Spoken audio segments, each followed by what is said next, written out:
Hello बच्चों। Hello everyone. बेटा हमने ऑलरेडी फर्स्ट लेक्चर कंप्लीट किया पेस बैच में, टॉपिक सेल साइकिल, जिसमें हमने बेसिक्स पढ़े थे, फेजेस की बात करी थी। इस लेक्चर में हम लोग जो पढ़ने वाले हैं बेटा वो रहेगा माइटोसिस। प्योर माइटोसिस की डिटेल पढ़ेंगे, कुछ क्वेश्चंस करेंगे और बोर्ड से लेके नीट तक का सारा कंप्लीट करेंगे। क्लियर? पेस बैच जैसा मैंने बोला आपको कि हम लोग सुपरफिशियल नहीं पढ़ाएंगे, छोटे छोटे बिट्स और पार्ट्स में नहीं पढ़ाएंगे, आपको कंप्लीट टॉपिक पढ़ाएंगे। तो सेकंड टॉपिक जो मैं आज स्टार्ट कर रहा हूं आपका वो है हमारे पास माइटोसिस। क्लियर? जिन बच्चों ने फर्स्ट लेक्चर नहीं देखा है वो प्लीज़ फर्स्ट लेक्चर को भी देखें ताकि आप रिलेट कर सकें, ठीक है। पर हर लेक्चर हमारा हम कोशिश करते हैं कि वो ऐसा रहे कि आपको इंडिपेंडेंटली भी समझ आए, ठीक है। तो स्टार्ट करते हैं बेटा माइटोसिस से। सबसे पहले जो कुछ लाइनें हैं एनसीईआरटी की मैं उससे रिलेट करता हूं आपको। तो मैंने जो सेल साइकिल बनाया था, मैंने सेल साइकिल इस तरीके से बनाया था और उसमें कुछ फेजेस थे, M, G1, S और G2, है ना। हमने लास्ट टाइम बोला भी था कि फेजेस हम बनाते हैं, रियल में फेजेस नहीं होते, मतलब चेंजेस को फेजेस का नाम हम देते हैं। ये चीज़ समझ आ रही है? दूसरी बात, हम अब जो पढ़ने वाले हैं एम फेज पढ़ने वाले हैं। इस एम फेज को ही मैं माइटोसिस का नाम दे रहा हूं। एनसीईआरटी बोलती है कि ये सबसे ज्यादा ड्रामेटिक फेज है ना। ड्रामेटिक वर्ड का एक मीनिंग है यहां पर। देखो मैं एक चीज समझाता हूं आपको। जब आप कोई सेल लेते हो तो उसमें आपके पास दो अलग अलग लोकेशंस हैं। एक है साइटोप्लाज्म और दूसरा हमारे पास है न्यूक्लियस। तो मैं ये आपको बोलना चाह रहा हूं, ड्रामेटिक का यहां पर मीनिंग ये है कि जो साइटोप्लाज्म और न्यूक्लियस है उन दोनों में कुछ ना कुछ हमारे पास बदलाव आते हैं। किसमें? एम फेज में, माइटोसिस में। इसलिए हमने इसको नाम दे दिया it is most dramatic phase. Clear? Most dramatic का मतलब इसमें काफी बदलाव, चेंजेस मुझे फील होते हैं। मतलब पूरा का पूरा साइटोप्लाज्म और न्यूक्लियस की रीऑर्गेनाइजेशन होती है। मतलब जैसे हम कहते हैं ना कि घर में एक तरीके का रिनोवेशन हो गया है, पर यहां पे रिनोवेशन कैसा हो रहा है? हमने पूरे घर को दो पार्ट में डिवाइड कर लिया, फिर अंदर में चीजों को बंटवारा कर लिया, तो ऐसा कुछ रेनोवेशन हो रहा है हमारे पास। समझ पा रहे हो ये? तो इसलिए हमने नाम दे दिया इसको कि it is a most dramatic phase और सेल के मैक्सिमम चीजों की क्या होती है? रीऑर्गेनाइजेशन। ये चीज एनसीईआरटी बोलती है हमारे को, ठीक है। अब हम क्या पढ़ेंगे बेटा? अब हम क्या पढ़ते हैं कि जो प्रोफेज है हमारे पास, ध्यान से सुने, प्रोफेज जो बेसिकली एम फेज है जिसे हम माइटोसिस कहते हैं, उसको हम किस में डिवाइड करते हैं? ध्यान से देखें बेटा, माइटोसिस जिसको हम एम फेज कह रहे हैं, ऑल्दो एम फेज में मियोसिस भी बोल सकता हूं, पर किसी भी यूकैरियोटिक सेल की मेन डिवीजन माइटोसिस होती है। Meiosis is somehow related to reproduction. वो उतनी जरूरी नहीं है ऑर्गेनिज्म के लिए, उसकी स्पीशीज के लिए जरूरी है। याद करो 10th क्लास की वो लाइन जो उसने कहा था कि reproduction is not necessary for organism, it is necessary for species to survive. तो एम फेज को मेनली हम माइटोसिस मानते हैं और उसको दो पार्ट में डिवाइड कर लेते हैं। First is karyokinesis. कैरियो का मतलब होता है न्यूक्लियस। तो हम क्या करेंगे, माइटोसिस में सेल को डिवाइड करना है। तो मेरे पास ये सेल है, तो इस सेल में सबसे पहले मैं न्यूक्लियस की डिवीजन करूंगा, मतलब मैं दो पार्ट में न्यूक्लियस को डिवाइड कर लूंगा। अब जब मैं न्यूक्लियस की डिवीजन करूंगा तो जेनेटिक मटेरियल मतलब डीएनए को भी मैं डिवाइड करूंगा, जिसको मैं ऑलरेडी एस फेज में डबल कर चुका हूं। मैं रिपीट कर रहा हूं आपको बेटा, जिसको मैं ऑलरेडी एस फेज में डबल कर चुका हूं, उस डीएनए को एम फेज में डिवाइड करेंगे और उस प्रोसेस को हम कहेंगे कैरियोकाइनेसिस, मतलब न्यूक्लियस डिवाइड करेंगे। न्यूक्लियस के साथ डीएनए डिवाइड होगा। ये क्लियर हो गई? फिर दूसरा प्रोसेस हम जो बात करने वाले हैं बेटा वो है हमारे पास ये साइटोकाइनेसिस। ये चीज जो है हमारे पास वो क्या है? साइटोकाइनेसिस। ये क्लियर हो गया? साइटोकाइनेसिस में क्या डिवाइड करेंगे?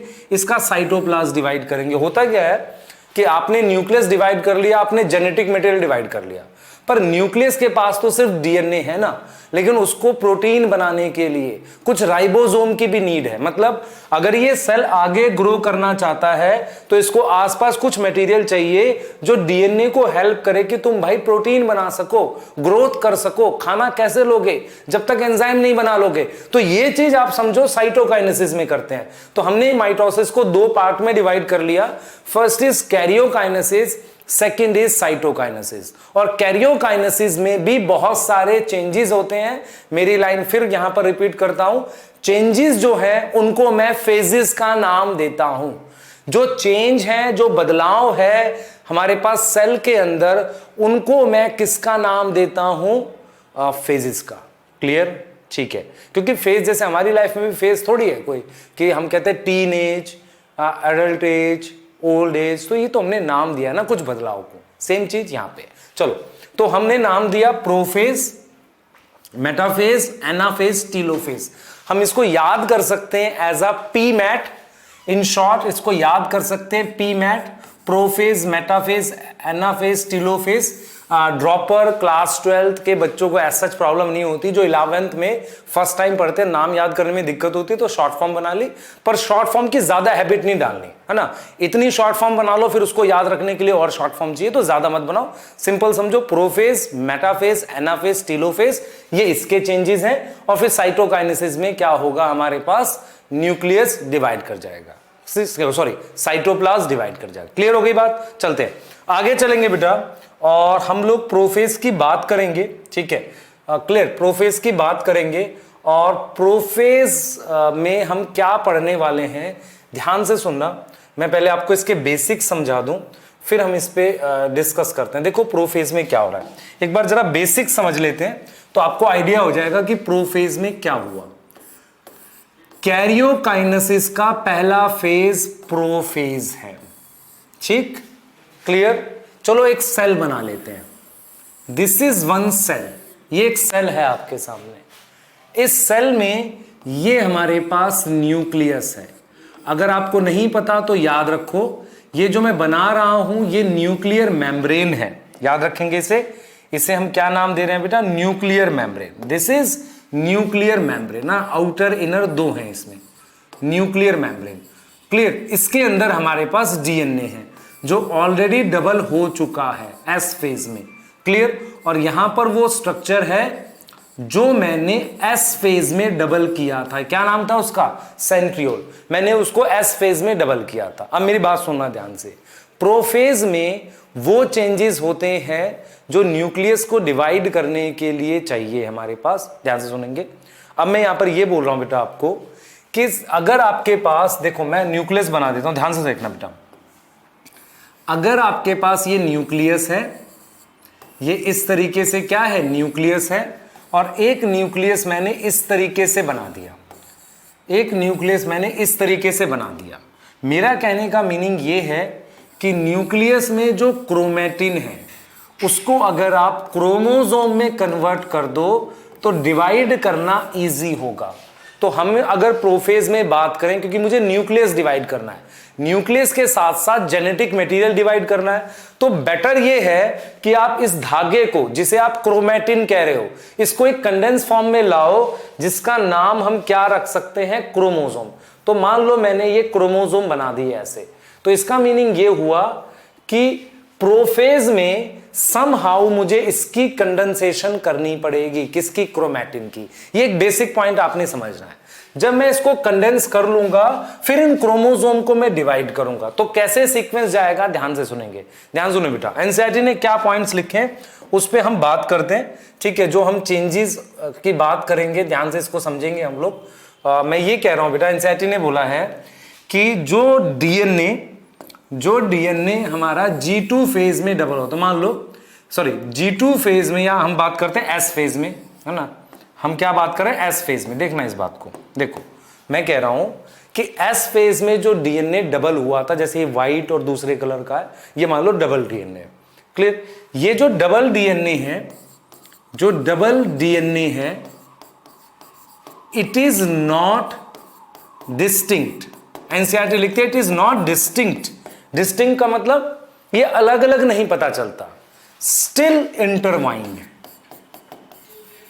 स्टिल क्या है, इंटरवाइंड है, आपस में उलझा हुआ है। क्लियर, आपस में क्या है, उलझा हुआ है। मेरी बात समझना ध्यान से, ये न्यूक्लियर मेम्ब्रेन है, double DNA, it is not distinct, still intertwined का मतलब ये हुआ वो डीएनए आपस में उलझा हुआ है, आपस में एक दूसरे के साथ ऐसे उलझा हुआ है, अलग अलग नहीं हुआ। तो हम क्या करेंगे, उस डीएनए को पहले सुलझाएंगे। तो सच डीएनए इज अनटेंगल्ड, हम यहां पर वर्ड यूज कर रहे हैं अनटेंगल्ड, एंड देन उसको क्या करेंगे बेटा, कंडेंस करेंगे। समझ रहे हो इस बात को? और वो डीएनए किस फॉर्म में है, क्रोमैटिन की फॉर्म में। तो मेरा कहने का यहां पर मीनिंग ये है कि जो डीएनए, मान लो आपके पास ये डीएनए था और ये डीएनए जो डबल हुआ था, ये आपस में अभी भी क्या है, उलझा हुआ है। पहले ये थोड़ा सा एक दूसरे से, मतलब हम कहेंगे थोड़ा सा अलग सा होगा, ऐसे हम कहेंगे थोड़ा सा अलग, मतलब सुलझेगा। Then it condense to form chromosome like structure, है ना, कुछ क्रोमोसोम लाइक स्ट्रक्चर बनाने लग जाएगा। ऐसे देख रहे हैं, ऐसा क्रोमोसोम लाइक स्ट्रक्चर हमें दिखने लग जाएगा। हम कह रहे हैं ऐसा क्रोमोसोम लाइक स्ट्रक्चर दिखने लग जाएगा। तो मतलब हम कह रहे हैं कि G2 फेज में डीएनए अभी भी उलझा हुआ था S के बाद, उसको हम क्या करेंगे, अनटेंगल्ड करेंगे। अनटेंगल्ड का मतलब उसको सुलझाएंगे।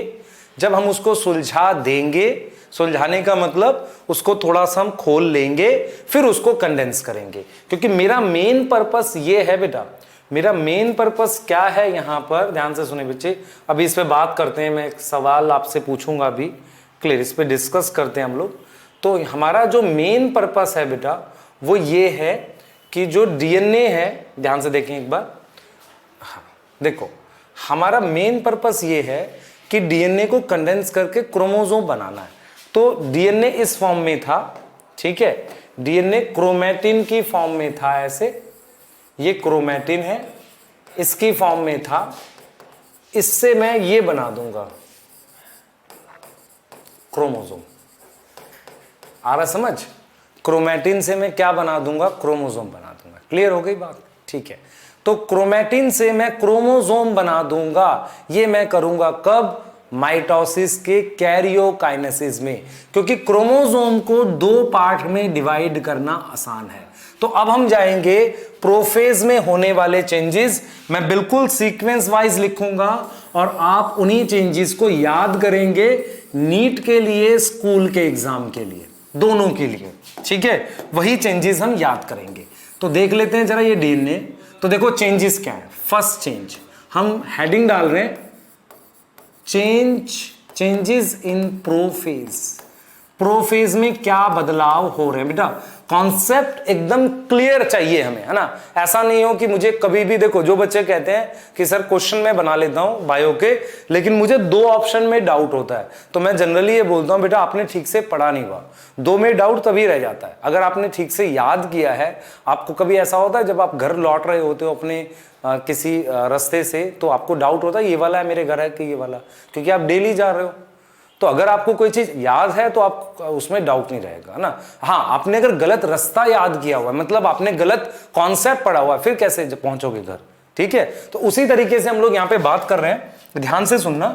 हम यहाँ पर ये कहेंगे सबसे पहले बेटा, क्रोमैटिन जो कि डीएनए है हमारे पास, condense DNA start to condense, वो कंडेंस होना स्टार्ट कर जाएगा, ठीक है। एंड हमारे पास क्या अपीयर होगा, क्रोमोसोम अपीयर हो जाते हैं।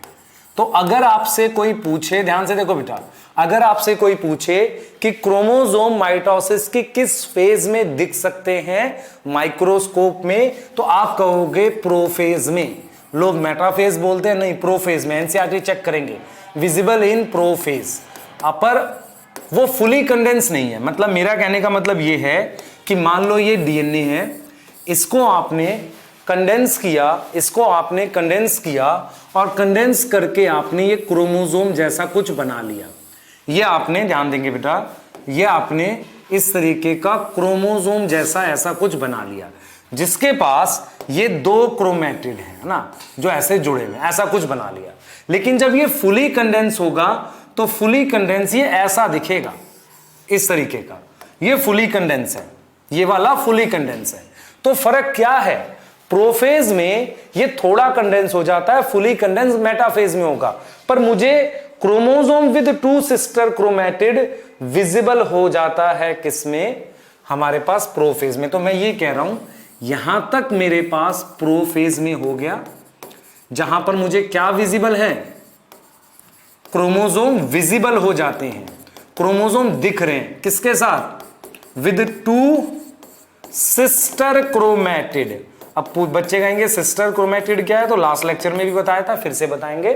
सिस्टर क्रोमैटिड क्या होता है, ये बेटा एक तरीके से एस फेज में डबल होता है। तो ये जो है हमारे पास दिस 1 and 2 आर 2 क्रोमैटिड, ये लिखा हुआ 2 क्रोमैटिड, जो एक दूसरे की एग्जैक्ट कॉपी है, एक दूसरे की एग्जैक्ट क्या है, कॉपी है, ये चीज समझो। तो हमारे पास 1 and 2 ये दोनों क्या है, सिस्टर क्रोमैटिड है, जो एक दूसरे की कॉपी है। ये वाली कंडेंसेशन मुझे मेटाफेज में दिखती है। मेटाफेज में कंप्लीट कंडेंस होता है। तो अगर आपसे पूछे कि डीएनए कंडेंस कब होगा, हम कहेंगे प्रोफेज में। क्रोमोसोम दिखेंगे, हम कहेंगे यस। हमसे कोई पूछे कंप्लीटली कंडेंस कब होगा, तो हम कहेंगे मेटाफेज में हो पाएगा, कंप्लीट यहां हो नहीं पाएगा। तो सबसे पहला इवेंट आपने क्या देखा, क्रोमैटिन का कंडेंस होना। दूसरा इवेंट, सेकंड इवेंट में लिख रहा हूं बेटा, हमने ये स्ट्रक्चर बनाए थे जिन्हें हमने क्या बोला था, सेंट्रोसोम। ठीक है, सेंट्रोसोम ये अपोजिट पोल पे मूव करते हैं, एक इस पोल पे, एक इस पोल पे। तो हम यहां पर लिखेंगे कि वो सेंट्रियोल एक स्ट्रक्चर होता है बेटा, इससे स्पिंडल फाइबर बनेगा। मेरी बात सुनना ध्यान से। सेल को हम कैसे डिवाइड करते हैं, मैं रिपीट करता हूं आपको। जैसे मान लो आपके पास ये क्रोमोसोम है, ये आपके पास एक क्रोमोसोम है, आप इसको 2 पार्ट में डिवाइड कर देते हैं, एक पार्ट ये रहा और एक पार्ट ये रहा, ऐसे।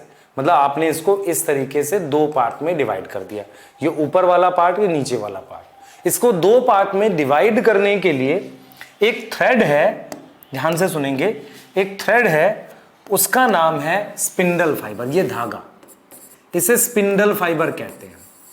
तो ये जो हमारे पास स्पिंडल फाइबर, ये जो थ्रेड है, ये हमारा इससे बनता है। तो ये बनाने के लिए हम क्या करेंगे, इसको मैं यहां ले जाऊंगा और ये इस पोल पे आएगा, फिर इनसे क्या आएंगे, ये धागे आएंगे जिन्हें आप स्पिंडल फाइबर कह रहे हैं। तो मैं अगला स्टेप क्या लिख रहा हूं प्रोफेज में, centriole move to opposite pole. Centriole कहां मूव किया, अपोजिट पोल पे मूव किया। सेंट्रियोल हमारा अपोजिट पोल पे मूव किया। सेकंड इवेंट याद रखेंगे बेटा, सेकंड इवेंट याद रखेंगे। थर्ड इवेंट, अब देखते हैं जरा भाई, इवेंट वाइज जा रहे हैं और कोई इन इवेंट को मिस नहीं करेगा बेटा। मिस नहीं करने का मतलब है कि गलती से भी कोई गलत नहीं करो, इसे एकदम सोच के ध्यान से पढ़ना है। ठीक है, क्लियर है ना। बहुत ज्यादा बातें नहीं करनी है क्लास में, सिर्फ कंटेंट पे, आपके कॉन्सेप्ट पे काम करना है हमने। ठीक है, ध्यान से देखना बेटा। मेरे पास सेल के अंदर क्रोमोसोम दिख गए, भले ही पूरी तरीके से कंडेंस नहीं है, क्रोमोसोम दिखने स्टार्ट हो गए हैं। देख रहे हो, ये देख रहे हो 2 सिस्टर क्रोमैटिड वाले ऐसे, क्रोमैटिड हमारे पास ऐसे है, ये है ना, ये ऐसे, ये दिखने स्टार्ट हो गए, क्रोमोसोम दिखने स्टार्ट हो गया। तो मैं क्या क्या इवेंट लिख रहा हूं, सबसे पहला इवेंट मैंने क्या लिखा, प्रोफेज की बात कर रहा हूं बेटा अभी भी, फिर इवेंट की बात करेंगे। प्रोफेज में पहला इवेंट, क्रोमैटिन क्या हुआ, स्टार्ट टू कंडेंस, और क्या दिखा, क्या दिखा बेटा, क्रोमोसोम अपीयर हो गए, क्रोमोसोम अपीयर हो गए, क्रोमोसोम दिख गए, है ना, क्रोमोसोम दिख गए। तो chromatin start to condense, chromosome appear हो गए हमारे पास। दूसरी चीज क्या हुई बच्चे, दूसरी चीज क्या हुई, सेकंड, ये मेरे पास अपोजिट पोल पर आ गई है, ये क्या है, सेंट्रियोल। तो सेकंड चीज ये हुई है बेटा हमारे पास कि centriole move at opposite pole, move at opposite pole, है ना, सेंट्रियोल अपोजिट पोल पर आ गया। बहुत इंपॉर्टेंट चीज। अब इस सेंट्रियोल पर ध्यान देखें बेटा, ध्यान से देखें, हमने आपको यह पढ़ाया, दिस इज सेंट्रियोल, बताऊंगा किसका बना हुआ है सेल वाले चैप्टर में, अभी यहां पे सिर्फ इतना समझो। दो सेंट्रियोल अगर ऐसे लगे हों तो उसे हम कहते हैं सेंट्रोजोम, और सेंट्रोजोम के चारों तरफ around that centrosome if we have some protein, एक प्रोटीन है जो धागा बनाती है, मतलब थ्रेड बनाती है, उस प्रोटीन का नाम है माइक्रोट्यूब्यूल। अगर माइक्रोट्यूब्यूल हो, समझ लो इस बात को, अगर माइक्रोट्यूब्यूल प्रेजेंट हो तो हम क्या बोलेंगे, हम कहेंगे इस स्ट्रक्चर का नाम रख देंगे एस्टर। रिपीट करूं एक बार, देखो, दिस इज सेंट्रियोल, ऐसे दो होंगे तो सेंट्रोजोम, उसके आसपास ये माइक्रोट्यूब्यूल के फाइबर होंगे तो एस्टर, और मेरे पास बेटा यहां पर दो एस्टर होते हैं, मतलब ये और ये एनिमल सेल में होता है सिर्फ, इसे एस्टर कह रहे हैं, इसे हम क्या कह रहे हैं, एस्टर। ठीक है, एस्टर किस में प्रेजेंट होता है, सिर्फ प्रेजेंट इन एनिमल सेल, है ना, किसमें, एनिमल सेल में, प्लांट सेल में नहीं होता। प्लांट सेल में क्यों नहीं होता, क्या है वो चीज बात करेंगे अभी, लेकिन अभी के लिए समझो ध्यान से, एस्टर का मतलब है ऐसे धागा बन गया। ठीक, अब ये थ्रेड्स आगे बढ़ते हैं, देखो ये यहां से बेटा थ्रेड्स आगे बढ़ते हैं, तो इन थ्रेड्स का नाम है स्पिंडल फाइबर। तो स्पिंडल फाइबर क्या हो गए, ध्यान से देखेंगे, माइक्रोट्यूब्यूल प्रोटीन से बने हुए वो धागे जो एस्टर से आए हैं। आई समझ, माइक्रोट्यूब्यूल के बने हुए वो धागे जो एस्टर से आए हैं उन्हें हम क्या बोल रहे हैं, स्पिंडल फाइबर बोल रहे हैं। अब होता यह है, एस्टर तो एनिमल सेल में है, और एनिमल सेल में कितने एस्टर हैं, दो एस्टर हैं। तो एनिमल सेल को हम नाम देते हैं बेटा, नाम देते हैं, एनिमल सेल को नाम देते हैं एम्फी, एम्फीबियन दिखते थे ना, एम्फी मतलब दो, एस्ट्रल। पर प्लांट सेल में ये स्पिंडल फाइबर डायरेक्टली बनते हैं इस न्यूक्लियस के जस्ट बाहर से, अपने आप बनते हैं। तो प्लांट सेल के लिए एक अच्छा नाम यूज कर देते हैं ताकि उसे खराब ना लगे, उसे हम कहते हैं एन-एस्ट्रल, एन-एस्ट्रल, समझ आया, एन-एस्ट्रल। तो एम्फीएस्ट्रल, एन-एस्ट्रल, ये दो हो गया हमारे पास, किसमें, प्लांट सेल और एनिमल सेल को लेके। क्लियर होगी बात बेटा, ठीक है, एस्टर नहीं होता। एस्टर से जो धागे बन रहे हैं स्पिंडल फाइबर, ये धागे आपके पास दोनों तरफ से ऐसे बनते हैं, और इन धागों पर ये क्रोमोसोम अटैच करना है। पर दिक्कत ये है कि अभी मेरे पास न्यूक्लियस है, मतलब मेरे पास ये न्यूक्लियस है, ऊपर से धागा आ रहा है ऐसे, या ऐसे नीचे ऐसे धागे आ रहे हैं, लेकिन न्यूक्लियस के अंदर क्रोमोसोम है। इसका मतलब मुझे न्यूक्लियर मेम्ब्रेन तोड़नी पड़ेगी। समझ पा रहे हो मैं क्या कह रहा हूं बेटा, न्यूक्लियर मेम्ब्रेन तोड़नी पड़ेगी। दूसरी चीज क्या होता है, जब मैं किसी सेल को ऑब्जर्व करता हूं, मेरी लाइनें एनसीईआरटी से मैच करना, जब मैं किसी सेल को ऑब्जर्व करता हूं तो सेल के अंदर बहुत सारा मेम्ब्रेन का बना हुआ सिस्टम होता है। मेम्ब्रेन का बना हुआ सिस्टम का मतलब एक मेम्ब्रेन से बनी हुई चीजें होती हैं। जैसे आप क्या कहते हो इसे, इस चीज को समझो, जैसे ये सेल है, इस सेल में काफी सारा मेम्ब्रेन का बना हुआ सिस्टम है। इस मेम्ब्रेन के बने हुए सिस्टम को हम एंडो मेम्ब्रेन सिस्टम कहते हैं, मतलब ईआर, गोल्जी बॉडी, ये सब मेम्ब्रेन के बने हुए होते हैं। तो इन्हें हम नाम दे देते हैं एंडो, एंडो मतलब इनसाइड, मेम्ब्रेन सिस्टम। तो इनमें हमारे पास क्या क्या आ जाएगा, गोल्जी बॉडी, ईआर, ये सब आ जाएगा। तो एंडो मेम्ब्रेन सिस्टम हमारे पास क्या है बेटा, जो बेसिकली ईआर गोल्जी बॉडी का बना हुआ है। ये सिस्टम जो है हमारे पास, ध्यान से सुनो बेटा, एंडो मेम्ब्रेन सिस्टम जो हमारे पास है वो इन स्पिंडल फाइबर को इंटरफेयर करेगा, क्योंकि वो ऐसे आ रहे हैं, बीच में मेम्ब्रेन लगी हुई है, कुछ भी, न्यूक्लियर मेम्ब्रेन और भी तरह की मेम्ब्रेन।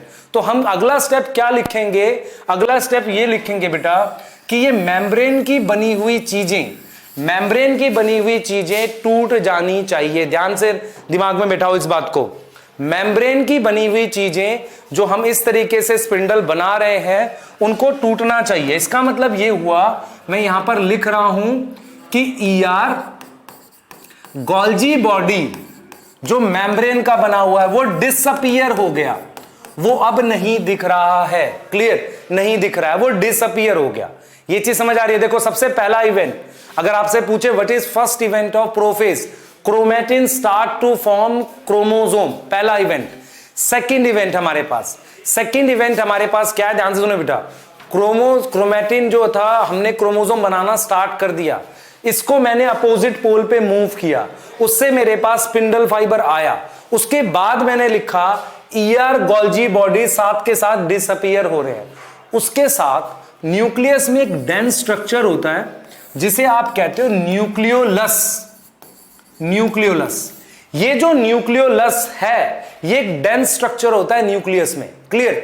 इसका काम प्रोटीन बनाने को लेकर है। मेरी बात समझना ध्यान से। प्रोटीन कौन बनाता है? राइबोसोम खुद दो केमिकल का बना है, आरएनए और प्रोटीन। कुछ कहेंगे प्रोटीन बना रहा है, खुद प्रोटीन का बना है। बिल्कुल हो सकता है, डॉक्टर दवाई नहीं खाता अपनी, खाता है। तो हम ये कह रहे हैं ribosome is made up of RNA and protein. ये दोनों मिलके क्या बनाते हैं? राइबोसोम। तो राइबोसोम के लिए जो आरएनए है वो न्यूक्लियोलस में बनता है, और प्रोटीन हमें एम फेज में नहीं बनानी, माइटोसिस में कोई प्रोटीन नहीं बनानी। इसीलिए हम लिखेंगे कुछ टाइम के लिए न्यूक्लियोलस डिसअपीयर हो जाता है। तो अगर आपको नीट में कभी क्वेश्चन आ जाए कि क्या प्रोटीन बनती है एम फेज में, आप कहोगे नहीं, क्योंकि न्यूक्लियोलस नहीं है। सोच पा रहे हो बातें? बिल्कुल एग्जैक्टली। और लास्ट इवेंट क्या है बेटा?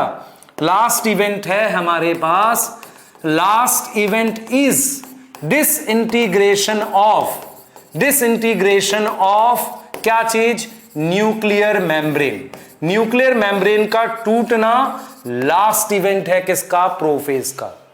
Clear? Last event nuclear membrane का टूटना, वो उसका प्रोफेज का लास्ट इवेंट हो गया। तो हम इस चीज को ऐसे बोल सकते हैं बेटा, हम ये बोल सकते हैं कि स्पिंडल फाइबर और एस्टर को मिला के हम बोलते हैं कि ये एक तरीके का, हम कहेंगे मतलब स्पिंडल अपरेटस टाइप का हम वर्ड यूज कर सकते हैं। तो यहां तक आपको समझ आ गई। एक बार जरा फिर से इस चीज को हम लोग रिव्यू करना चाह रहे हैं कि जो क्या चेंज हुआ। जैसे एनसीईआरटी कहती भी है, इनिशियल सिचुएशन ये है कि S और G2 में जो डीएनए डबल हुआ था वो डिस्टिंक्ट नहीं है, आपस में उलझा हुआ। एनसीईआरटी की लाइन कहती है, ठीक है। तो chromosome material become untangle. What is chromosome material? वो धागा जो आपस में उलझा हुआ था क्रोमोसोम बनाएगा, that is known as chromosome material. Untangled का मतलब सुलझेगा। क्लियर? और during the process of chromatin condensation, मतलब जब धीरे धीरे कंडेंस होगा। तो फर्स्ट स्टेप है कंडेंसेशन। फर्स्ट स्टेप क्या है हमारे पास? कंडेंसेशन है। क्लियर है? फर्स्ट स्टेप कंडेंसेशन है। कई बार हम ये वाला बेटा मैं डिस्कस करूंगा मियोसिस पढ़ा के कि G2 phase present in haploid animal cell. बहुत अच्छा क्वेश्चन है ये, इसको बिल्कुल डिस्कस करेंगे एनिमल उसको बना के। तो आप एक चीज देख सकते हो, आपको इस तरीके से क्रोमोसोम विजिबल हो जाता है। ये क्रोमोसोम कब विजिबल होगा? प्रोफेज में, जिसमें मेरे पास एक क्रोमेटिड ये है, जिसमें कितने क्रोमेटिड होंगे? ये एक क्रोमेटिड ये है और एक क्रोमेटिड ये है। टोटल मेरे पास 2 क्रोमेटिड होंगे, 1 और 2। और इन दोनों को हम क्या नाम देंगे? Sister chromatid. इन दोनों को क्या नाम देंगे बेटा? Sister chromatid. मतलब ये 2 क्रोमेटिड मेरे सामने आ गए।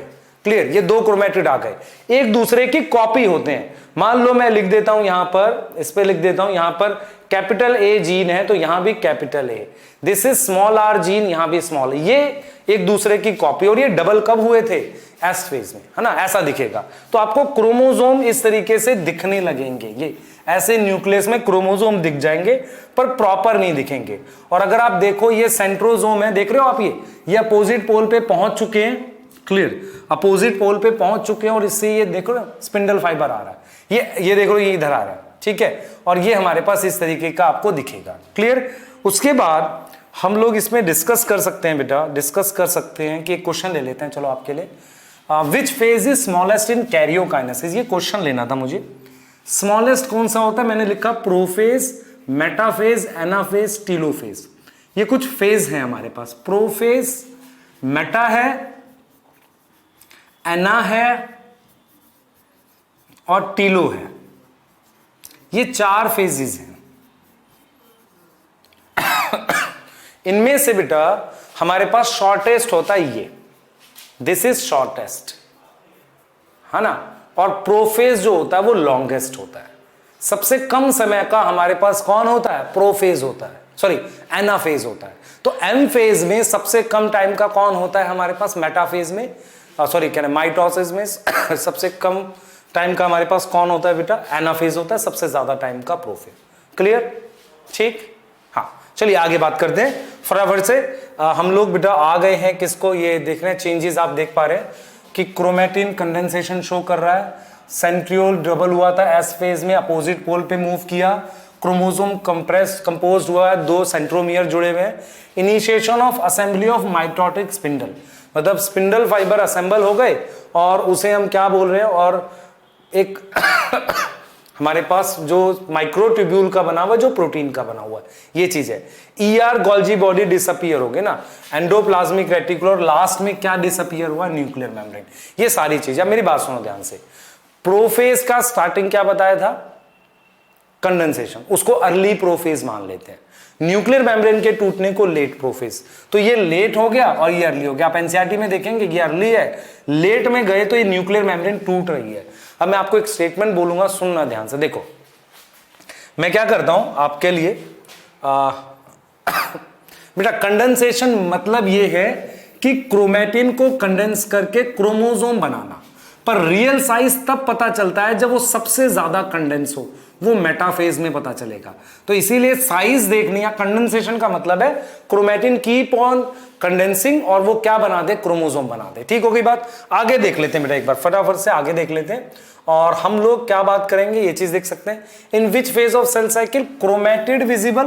क्रोमेटिड मुझे प्रोफेज में दिखेगा, है ना। इस तरह के क्वेश्चंस के लिए बेटा आप प्रिपेयर रहे।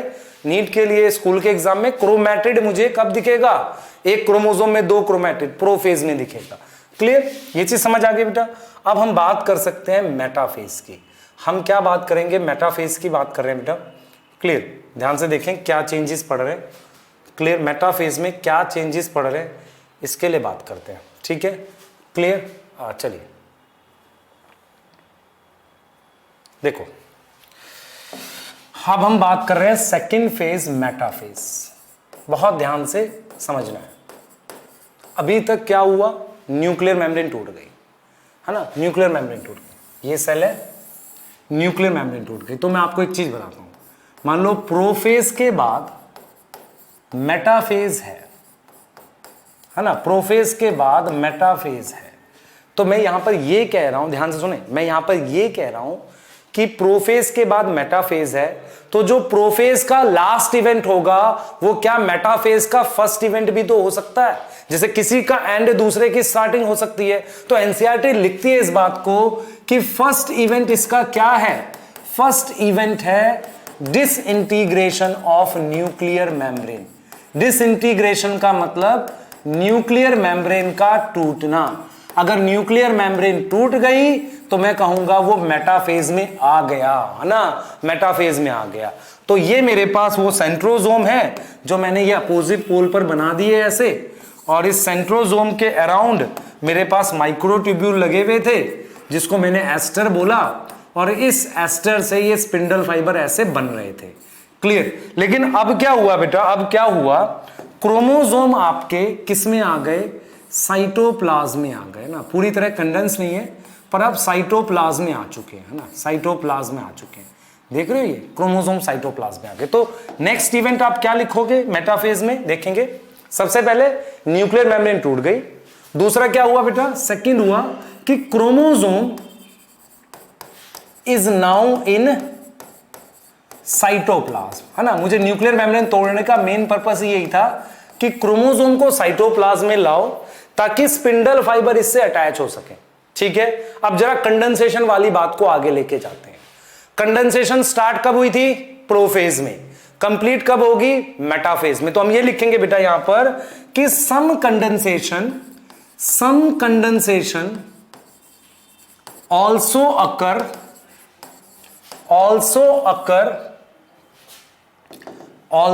अकर इन मेटाफेज। कुछ कंडेंसेशन मेटाफेज में भी होगी।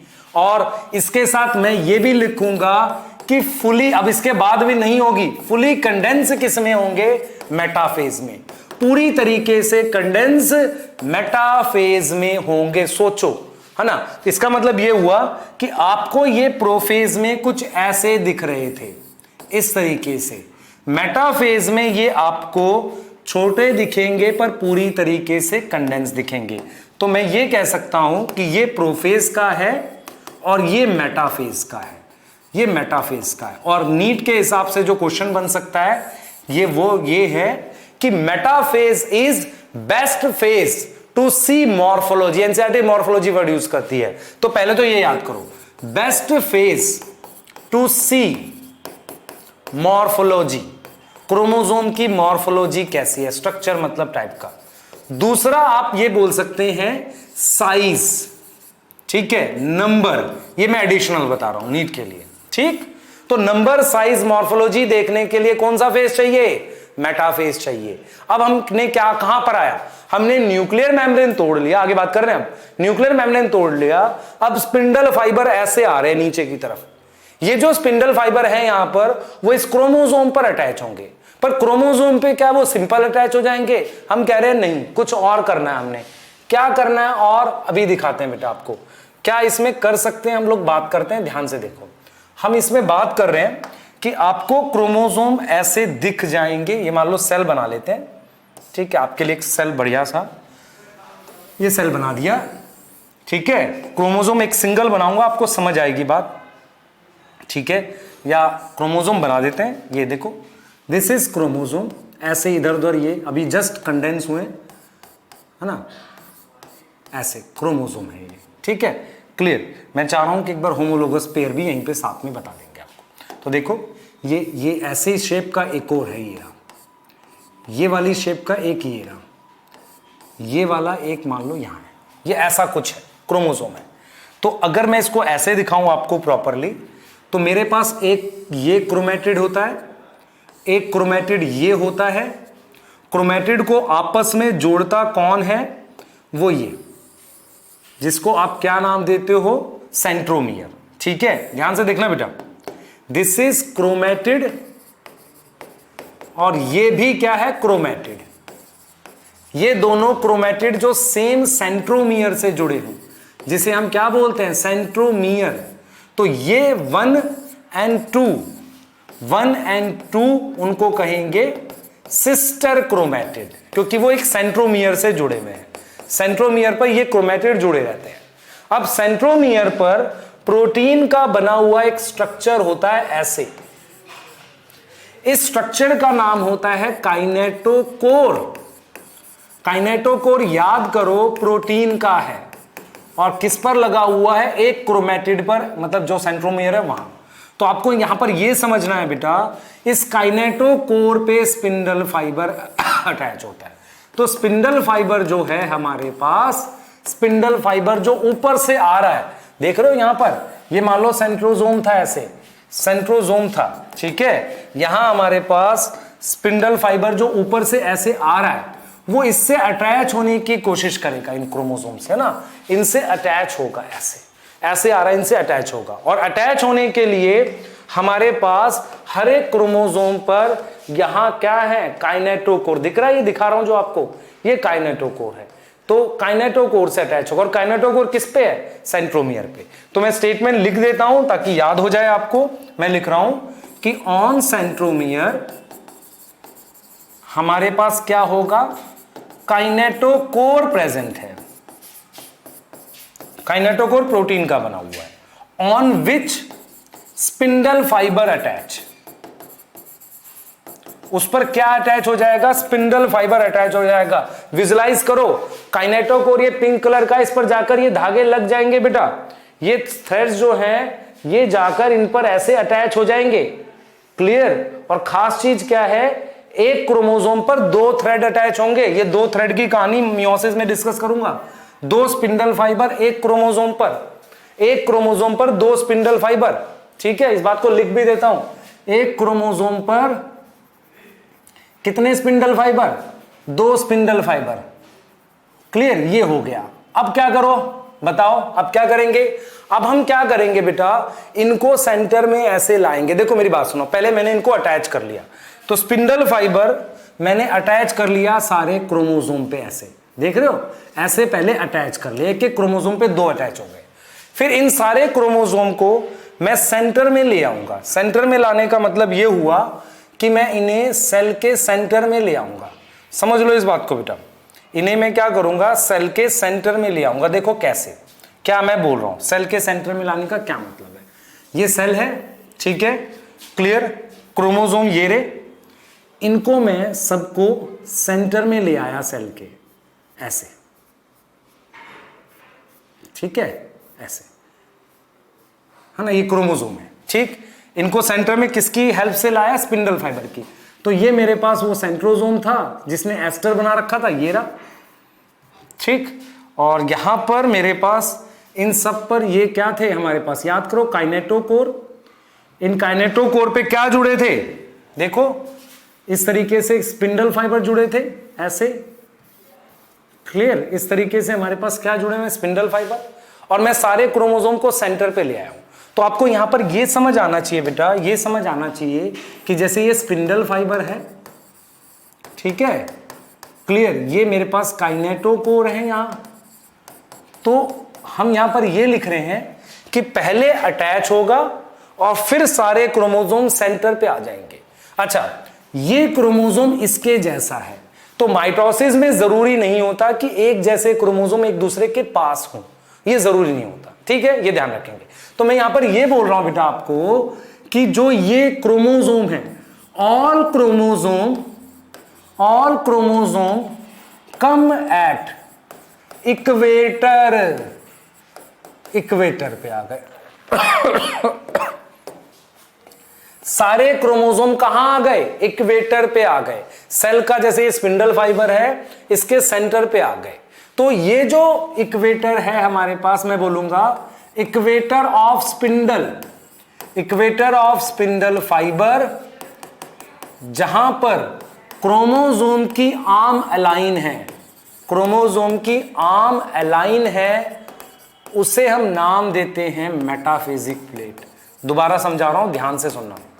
Metaphasic plate, what is metaphasic plate, देखो ध्यान सुने, ये क्रोमोसोम है, इसकी आर्म ऐसे अलाइन है, तो पूरा देखो ऐसा कुछ हुआ होगा। मान लो ये सेल है, तो इस क्रोमोसोम पे ऊपर से एक थ्रेड, नीचे से एक थ्रेड, और एक इसका ऐसे आर्म अलाइन है, फिर इसके पीछे एक क्रोमोसोम और है, ऐसे एक क्रोमोसोम और है। तो ये जो लाइन बनी पूरी, जिसे हम कहते हैं प्लेन ऑफ अलाइनमेंट बना मेटाफेज में, क्रोमोसोम की आर्म का। अब आर्म क्या होता है, जैसे आप कोई क्रोमोसोम ड्रॉ करो, ये उसका सेंट्रोमियर हो गया, तो हम क्रोमोसोम में ध्यान से देखेंगे, इससे 1 2 3 4 लिख देता हूं।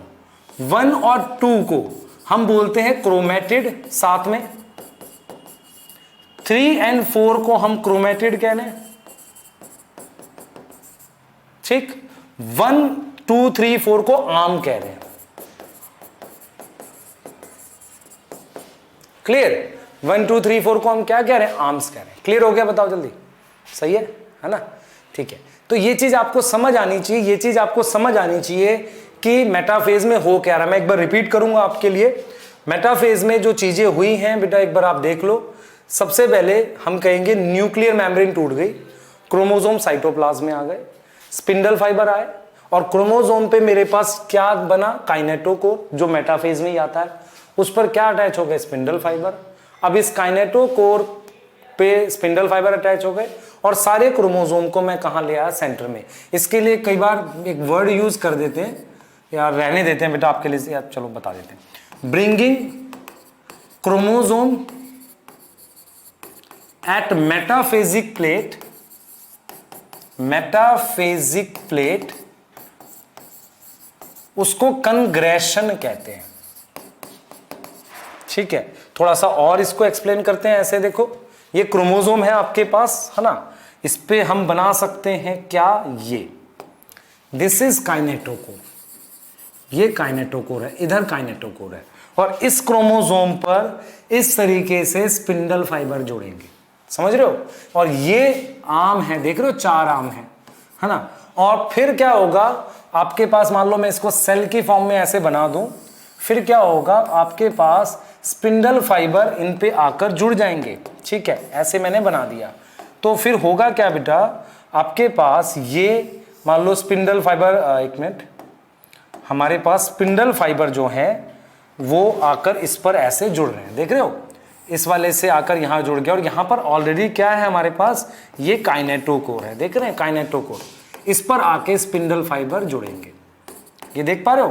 तो इस पे हमारे पास स्पिंडल फाइबर आ जाएगा, देखो ऐसे, मान लो यहाँ जोड़ दिया, ये यहाँ गया, फिर एक यहाँ ये थ्रेड यहाँ ले आए, ठीक है, एक थ्रेड यहाँ ले गए बेटा ये, फिर ये, ऐसे देख रहे हो, ये मतलब एक क्रोमोसोम पे दोनों पोल से जुड़ना चाहिए तभी ठीक रहेगा, है ना, ऐसे, क्लियर। फिर हम क्या करेंगे इसको, अगले स्टेज में हम क्या करेंगे, इसको सेंटर में ले आएंगे, मतलब सारे क्रोमोसोम को हम क्या करेंगे बेटा, सेंटर में ले आएंगे। सेंटर में लाने का मतलब उसको बेसिकली सेल के सेंटर में ले आएंगे, इसको ऐसे सेंटर में, जो मैंने आपको यहाँ दिखाया, यहाँ आपको दिखाया बेटा ऐसे, इस तरीके से ले आएंगे सेंटर में, जिसे कॉन्ग्रेशन कह रहे हैं। तो ये मेटाफेज पूरा करता है। एनसीईआरटी बोलती है metaphase is characterised by chromosome in basically cytoplasm, kinetochore आता है, स्पिंडल फाइबर अटैच होते हैं और सारे क्रोमोसोम सेंटर में आते हैं, जिसे मेटाफेजिक प्लेट कहते हैं। आगे की बात करते हैं, बहुत ध्यान से सुनेंगे सब लोग। इसके बाद एनसीईआरटी जो कहती है वो देख लो। फर्स्ट इवेंट क्या है बेटा, न्यूक्लियर मेम्ब्रेन टूट गई है, ठीक है, न्यूक्लियर मेम्ब्रेन हमारे पास टूट गई है, marks the start of second phase, है ना, second phase. Chromosome are now in किसमें हमारे पास, in this cytoplasm of cell, ठीक है। By this stage condensation complete हो जाएगी, क्रोमोसोम क्लियरली उसका मॉर्फोलॉजी, साइज, नंबर आप देख सकते हो, ठीक है। मेटाफेज में क्रोमोसोम 2 क्रोमेटिड का बना हुआ, वो प्रोफेज में भी था, क्लियर, और किससे जुड़ा हुआ है, सेंट्रोमियर से, ठीक है, क्लियर, ये चीज हम देख पा रहे हैं। आप देख पा रहे हो यहाँ पर एनसीईआरटी का डायग्राम है ये, जिसमें ये देख रहे हो 2 क्रोमेटिड, यहाँ पर 2 क्रोमेटिड, ऐसा, ये 2 क्रोमेटिड, क्लियर है, सॉरी दो ये थ्रेड, स्पिंडल फाइबर, हर एक क्रोमोसोम पे 2 थ्रेड है, एक ये रहा और एक ये रहा, समझ रहे हैं। और देख रहे हो इसको सबको मैं सेंटर पे लाया, ये काइनेटोकोर है, ये वाला, ये देख रहे हो, इस पे काइनेटोकोर कह रहे हैं, जिस पे जुड़ा हुआ है। ये चीज क्लियर बेटा, ये चीज क्लियर है। अच्छा, सिमेट्रिक स्पिंडल फाइबर क्या होता है, जैसे कोई सेल है, एक सेल ये है, अगर मैं स्पिंडल फाइबर ऐसे बनाऊंगा इस तरीके से और क्रोमोसोम इसमें ऐसे होंगे, तो सेल ऐसे डिवाइड होगा बिल्कुल इक्वल। लेकिन किसी रीजन से अगर स्पिंडल फाइबर साइड में बने तो सेल उसके सेंटर से ऐसे डिवाइड होगा, तो जो 2 सेल बनेंगे वो अनइक्वल साइज के होंगे। अनइक्वल साइज के सेल कब बनते हैं, जब स्पिंडल फाइबर एसिमेट्रिक हो। स्पिंडल फाइबर कॉन्सेप्ट है, क्लास 12 से रिलेट कर रहे हैं, एसिमेट्रिक आप पढ़ोगे क्लास 12 के चैप्टर 2 में। एसिमेट्रिक का मतलब ये है किसी रीजन से स्पिंडल फाइबर नीचे आ गया या वैक्यूल आ गया होगा, उसकी वजह से ये इसके सेंटर से डिवाइड करना ना, तो जब सेंटर से डिवाइड करेंगे ये सिमेट्रिक स्पिंडल है, यहां पर इक्वल साइज का सेल बनता है, वहां बन रहा है अनइक्वल साइज का, इसे कहते हैं सिमेट्रिक एसिमेट्रिक स्पिंडल। 11th वाले छोड़ सकते हैं इस बात को, क्लियर। अब हम आ जाते हैं बेटा एनाफेज में। देखो एनाफेज में क्या होगा, एनाफेज की हम बात करते हैं, बहुत ध्यान से सुनना। देखो एनाफेज में क्या होगा, आप ये पढ़ चुके हो, ध्यान से सुनना। आप क्या पढ़ चुके हो कि क्रोमोसोम पर ये काइनेटोकोर है, यहां इस काइनेटोकोर पे क्या जुड़ा हुआ है, ये spindle fibre, this is spindle fibre, और ये क्या है बेटा, काइनेटोकोर है, दिस इज काइनेटोकोर, है ना। अब देखो क्या हुआ, ये एक्चुअल में क्या होगा, ये क्रोमोसोम ऐसे बीच में से अलग हो जाएंगे, इस तरीके से क्रोमोसोम सेपरेट हो गए यहां से, आप देख रहे हो ये चीज हो गई, तो ये चीज अलग हो गई, अलग होने का मतलब ये सेपरेट हो गए, तो ये रहा, ये अलग हो गए इस तरीके से, और इस पर मैंने ये जोड़ दिया, ये ऐसे। अब ये अपोजिट पोल पे मूव कर रहे हैं, अपोजिट पोल मतलब ये ऊपर ऐसे जा रहे हैं, समझो इस बात को। तो हम यहां पर क्या लिखेंगे, हम लिखेंगे इन एनाफेज, एनाफेज इस 1 और 2 को हमने सिस्टर क्रोमेटिड लिखा था, sister chromatid get separated, sister chromatid क्या हो जाएंगे, सेपरेट हो जाएंगे, एक दूसरे से अलग हो जाएंगे, ऐसे अलग हो गए बीच में से, क्योंकि इन सबको सेंटर में लाना ही इसलिए था क्योंकि इनको सबको साथ अलग करना था। तो occur for all chromosome, occur for all chromosome, और वो भी हम कहेंगे साइमल्टेनियसली, मतलब जितने भी क्रोमोसोम थे, जितने भी हमारे पास क्रोमोसोम थे, देख लो उन सब के लिए हुआ ये, उन सब के लिए हुआ। जितने भी क्रोमोसोम सेंटर पे लगे थे वो बीच में से अलग हो गए। और आप खुद से सोचो, ये इसकी कॉपी था, अलग करना ही पड़ेगा, और फिर ये अपोजिट पोल पे मूव कर रहे हैं। एनसीईआरटी इस बात को एक लाइन की फॉर्म में कहती है, ध्यान से सुनना। एनसीईआरटी क्या कहती है बेटा? एनसीईआरटी कहती है कि ये जो सेपरेट हो गया, ध्यान से सुनो बेटा, ये रब नहीं कर रहा हूं, आपको स्लाइड मिल जाएगी इसकी। ये जो सेपरेट हुआ है, जो ये अलग हुआ है, ये क्रोमेटिड है। ये क्या है? क्रोमेटिड है। ये क्या है? क्रोमेटिड। ह्यूमन में ऐसे 46 क्रोमोसोम होते। मान लो ह्यूमन का सेल होता तो मेटाफेजिक प्लेट पे कितने क्रोमोसोम लगे होते? 46 ऐसे। तो 46 के 46 बीच में से टूट के अलग हो जाएंगे। तो 46 ऊपर चले जाएंगे, 46 नीचे मूव कर जाएंगे। मेरा कहने का मतलब ये है कि ये जो हमने मेटाफिजिक प्लेट बनाई थी यहां, ये मान लो ह्यूमन का सेल होता तो 46 क्रोमोसोम होते। तो ये 46 ऐसे बीच में से जब अलग होंगे तो 46 मूव अपर साइड, 46 मूव करेंगे लोअर साइड। तो ये चीज आपको समझो ध्यान से, ये चीज समझ आ रहा होगा आपको कि जब ये आपके पास ऐसे होगा, ये बीच में से अलग होंगे। यहां पर ये देख पा रहे हैं, ठीक है? तो बीच में से जब अलग हुए ऐसे, तो पहले तो मैं इनको नाम दे रहा था क्रोमेटिड, लेकिन अब ये नाम दे सकता हूं chromosome of future daughter cell. Future daughter cell मतलब क्या हुआ? मान लो ऐसे 46 क्रोमोसोम है, टूटने से पहले ये दोनों क्रोमेटिड एक ही क्रोमोसोम का पार्ट थे, लेकिन जब ये टूट के अलग हुए तो 46 ऊपर चले गए, 46 नीचे चले गए। इसका मीनिंग ये हुआ कि अब ये 46 क्रोमोसोम हो गए। तो एनसीईआरटी इस बात को लिखती भी है बेटा, एनसीईआरटी इस बात को लिखती भी है कि ये जो सेल्स हैं फ्यूचर क्रोमेटिड हैं किसके? ध्यान से सुनो बेटा, ये जो सेल्स हैं क्रोमोसोम है किसके? फ्यूचर सेल के। मैं लिख देता हूं इस बात को, ये क्रोमेटिड क्या है? इस क्रोमोसोम। अब ये क्रोमोसोम हो गए अलग होके, chromosome of future daughter cell. जो दो सेल बनेंगे उनके क्रोमोसोम हो गए। क्योंकि हमें कैसे करना होता है, हमने कहा था माइटोसिस में नंबर ऑफ क्रोमोसोम चेंज नहीं होता। क्लियर? याद रखो हमेशा, माइटोसिस में क्रोमोसोम नंबर चेंज नहीं होता, इसीलिए उसे हम इक्वेशनल डिवीजन कहते हैं। Equational, equal division, but equal division कहते हैं। तो अगर 46 क्रोमोसोम बीच में से टूटेंगे तो 46 ऊपर, 46 नीचे। अब इनको मैं क्रोमोसोम मानूंगा फ्यूचर सेल का। ये कुछ ऐसा होगा, अगर आप देख सको, समझ सको इस बात को, ये मान लो हमारे पास सेल है, ठीक है, और ये सेंट्रोसोम, इस पर काइनेटोकोर है ना, काइनेटोकोर, और इस पे हमने ये जोड़ दिया ऐसे,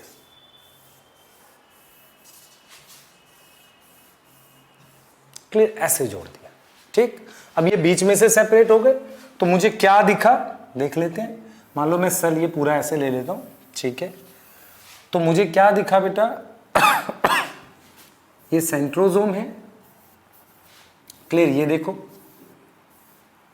ये देख रहे हो, ये अपोजिट पोल पे मूव कर रहे हैं, है ना, ये अपोजिट पोल पे मूव कर रहे हैं ऐसे।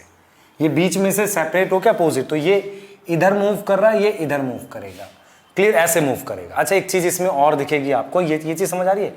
ये ऐसे मूव करेगा। अच्छा, एक चीज समझो, मान लो आपके पास ये क्रोमोसोम है, ये क्रोमोसोम है, इसको आप खींच कहां से रहे हो? देखो ध्यान से, आप इस सेंट्रोमियर से पुल कर रहे हो। जब इसको आप थोड़ी देर तक खींचोगे, पुल करोगे, तो ये ऐसे बेंड कर जाएगा। ये अगर मैं आपको समझाऊं ये बात, ये चीज समझो, जैसे ये क्रोमोसोम है, इसको स्पिंडल फाइबर से ऐसे खींच रहे हो, जब आप खींचोगे तो ये इस तरीके से बेंड कर जाएगा, ये वाली चीज ऐसे बेंड कर जाएगी। सोच पा रहे हो? इसको एनसीईआरटी ने बोला है कि जो आर्म्स है, ये आर्म्स है ना, दोनों आर्म्स ट्रेलिंग बिहाइंड, पीछे रह गई, और जो सेंट्रोमियर है, क्योंकि ये पॉइंट क्या था, सेंट्रोमियर से खींच रहे हो ना आप इसको ऊपर, तो आर्म्स ये वाली ट्रेलिंग बिहाइंड और सेंट्रोमियर जा रहा है टुवर्ड्स पोल। ये एनसीईआरटी लिखती है इस बात को। हम इस बात को देख भी सकते हैं कि जो मैं बात बोल रहा हूं आपको, मैं क्या कहना चाह रहा हूं, मैं ये कहना चाह रहा हूं बेटा कि एनाफेज में कुछ टाइम के बाद आपको कैसा दिखेगा, समझना इस बात को। आपको जैसे ये सेंट्रोजोम है, ठीक है, ये सेंट्रोजोम है, क्लियर। हमारे पास स्पिंडल फाइबर है, ध्यान से देखें बेटा इसको, स्पिंडल फाइबर है, तो हमें क्रोमोजोम जो दिखेंगे, मान लो जो क्रोमोजोम है वो ऐसे दिखेंगे, है ना। क्रोमोजोम हमारे पास, एक बार देख लेते हैं इसको, क्रोमोजोम इस तरीके से दिखेंगे, ऐसे, इस तरीके से, क्लियर, क्योंकि वो इस तरीके से थे, सेंट्रोमियर से पुल किया, ऐसे इस तरीके से बेंड कर गए, और उस पर हमारे पास, ध्यान से देखें, उस पर हमारे पास ये चीज एक बार देख लेते हैं, ये ऐसे दिख रहे हैं, है ना। मान लो मैंने 4 क्रोमोसोम लिए, तो 4 ऊपर 4 नीचे, इस पे ये स्पिंडल फाइबर जुड़ा हुआ है ना, ये इनको खींच रहा है, ये इनको क्या कर रहा है, इस तरीके से पुल कर रहा है अपनी तरफ, उधर ऐसे पुल कर रहा है। तो इसको एनसीईआरटी ने एक बात लिखी है, बात ये लिखी है कि ये जो आर्म्स हैं, arms trailing behind, trailing behind का क्या मतलब हुआ, आर्म्स पीछे रह गई, आर्म्स ट्रेलिंग बिहाइंड, है ना, ये आर्म्स जो है पीछे रह गई। और ये जो मेरे पास है सेंट्रोमियर, ये किधर जा रहा है, सेंट्रोमियर मूव टुवर्ड्स पोल। अगर आपको ये बात समझ आएगी तो आप ये भी समझ सकते हो कि सारे क्रोमोसोम ऐसे नहीं होते, ध्यान से देखो, सारे क्रोमोसोम ऐसे नहीं होते जिनका सेंट्रोमियर सेंटर में हो, कुछ का सेंट्रोमियर इधर भी होता है। तो उसके हिसाब से जब मैं खींचूंगा, जैसे मैं इसको ऐसे ओपन कर लूं, मैं यहां से खींचूंगा तो ये मुझे ऐसा दिखेगा, समझ पा रहे हो। तो मेरे को सिंपल ये समझना है, एनाफेज में सिस्टर क्रोमेटिड अलग होते हैं, अपोजिट पोल पे मूव करते हैं, वो इस तरीके से बेंड हो जाते हैं, इस तरीके से क्या हो जाते हैं, बेंड हो जाते हैं, जिसमें जो आर्म्स हैं, जिसमें जो आर्म्स हैं हमारे पास, ध्यान से सुने, आर्म्स जो हैं वो ट्रेलिंग बिहाइंड, ट्रेलिंग बिहाइंड मतलब पीछे रह गई, और ये ऊपर की तरफ ऐसे पुश हो रहे हैं, समझ आ रहा है, ये ऊपर की तरफ इस तरीके से पुश हो रहे हैं, क्लियर, सही है। और 2 अलग अलग सेल में ये जाएंगे। दूसरी बात, एनाफेज में मैं डिफरेंट शेप भी देख सकता हूं, ये लाइनें हैं, आप देख सकते हो एनसीईआरटी की लाइनें जो हम लोग को पसंद है। देखो, ईच क्रोमोसोम अरेंज करता है मेटा स्प्लिट, स्प्लिट समझ में आ रहा है, 2 सारे क्रोमोसोम साथ में टूट गए, ठीक है, डॉटर क्रोमेटिड बन गए। अब उन्हें क्रोमेटिड ना बोल के क्या बोल रहे हैं, क्रोमोसोम, किसके, फ्यूचर सेल के। माइग्रेशन हो रही है बेटा ना, माइग्रेशन हो रही है, कहां पर, अपोजिट पोल पे, ये चीज समझ आ रहा है, क्लियर, अपोजिट पोल पे माइग्रेशन हो रही है, और वो हमारे पास क्या दिखेगा बेटा, move away from equatorial. What is equatorial plate, metaphysic plate. तो ये मेटाफिजिक प्लेट से दूर जा रहे हैं, ठीक है। और एनसीईआरटी बोल भी रही है कि क्रोमोसोम जो है, ध्यान से सुनो बेटा, क्रोमोसोम जो है is towards pole and hence क्या होगा हमारे पास, लीडिंग एज, मतलब हम ये कह रहे हैं, हम यहां पे ये कह रहे हैं बेटा, as each chromosome move away from the equatorial plate, अगर ऐसे मूव करे, क्लियर, तो हमारे पास देख रहे हो इसमें लिख रहा है आर्म्स ट्रेलिंग बिहाइंड, और ये जो है ये इस तरफ है ना, ये ऐसे जा रहा है, मतलब सेंट्रोमियर टुवर्ड्स पोल जा रहा है, और ये जो आर्म्स है ये पीछे रह गए, ये चीज कह रहा है। ट्रेलिंग बिहाइंड का मतलब हमारे पास आर्म्स पीछे रह गए, क्लियर, ट्रेलिंग बिहाइंड का मतलब आर्म्स हमारे पास पीछे रह गए, ये चीज हम कर सकते हैं, है ना, ये चीज हम कर सकते हैं। नेक्स्ट हम क्या कर रहे हैं बेटा, इसके हिसाब से शेप आ जाती है। देखो, मान लो ये क्रोमोसोम बनाया, इसके सेंटर में है ना सेंट्रोमियर, ठीक है, ऐसे क्रोमोसोम को मैं कहता हूं मेटासेंट्रिक, है ना। अगर थोड़ा सा सेंटर से दूर हो तो क्या बोलते हैं, किसकी बात कर रहा हूं मैं, ये सेंट्रोमियर की, सेंट्रोमियर की बात कर रहा हूं। तो on the basis of position of centromere, एकदम सेंटर में हो, मेटासेंट्रिक, सब मेटा, जिसे लिखते हैं ना मेटा से थोड़ा अलग, सब मेटासेंट्रिक। इसको कहते हैं एक्रो, एक्रो का मतलब थोड़ा लास्ट में आ गया। ये है मेरे पास टीलोसेंट्रिक, टीलोसेंट्रिक मतलब सेंट्रोमियर एकदम लास्ट में। अब मैं इस वाले क्रोमोसोम को अलग करके अगर पुल करूं, अलग करके मैं ऐसे पुल करूं, देख रहे हो ये, इसको इस तरीके से पुल करूं तो ये ऐसा दिखेगा, ऐसा। इसको पुल करूं तो ये वाला देखो, ये दिख रहा है ऐसा, क्योंकि सेंटर में है ना, सेंट्रोमियर यहां है। इस वाले में अगर मैं सेंट्रोमियर बनाऊं इस वाले में, तो इस वाले का सेंट्रोमियर थोड़ा सा मेरे पास इस साइड बनेगा, ऐसे सेंटर में नहीं आएगा। तो इसकी शेप कैसी आएगी देखो, थोड़ी सी ऐसी। और इसमें और लास्ट में चला जाता हूं मैं, सेंट्रोमियर मेरे पास और लास्ट में चला जाता हूं ऐसे, तो शेप जो आएगी वो और ऐसे आ गई। और अगर मैं एकदम लास्ट में चला गया ऐसे, तो शेप जो आएगी वो ये आ गई। तो इसे मैंने बोला मेटासेंट्रिक, इसे बोला सब मेटा, इसे बोला एक्रो, इसे बोला टीलो।